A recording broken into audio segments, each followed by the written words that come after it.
सिद्धार्थ पिठानी क्या कुछ कह रहे हैं इस मामले पर, यह महत्वपूर्ण है क्योंकि सिद्धार्थ पिठानी उस घर में थे जहां सुशांत की मौत हुई।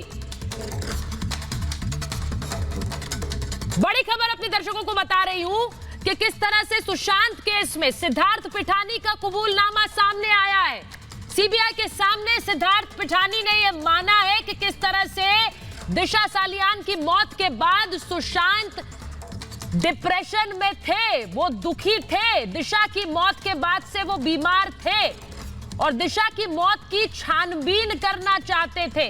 सीबीआई के सामने पिठानी का एक और कबूलनामा, दिशा की कंपनी के मैनेजर से भी उन्होंने बात की थी।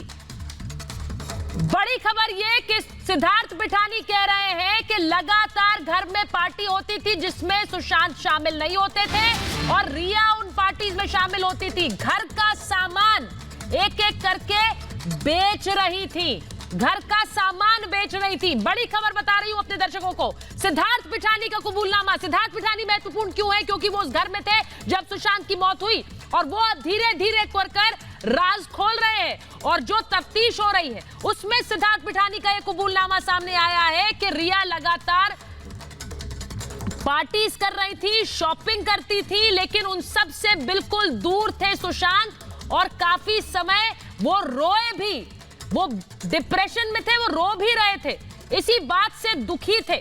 ये बड़ी खबर मैं अपने दर्शकों को बता रही हूं। दिशा की कंपनी के मैनेजर से उन्होंने बात की थी, दिशा की मौत की छानबीन भी करना चाहते थे।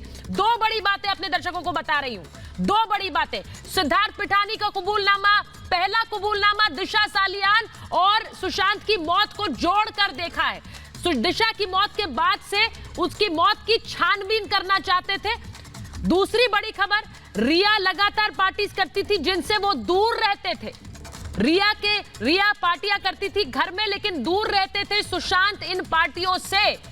बड़ी खबर मैं बता रही हूं, मैं बार बार ये कह रही हूं कि दिशा की मौत का कनेक्शन सुशांत की मौत से है। ये हमने शुरू से उठाया। विशाल शर्मा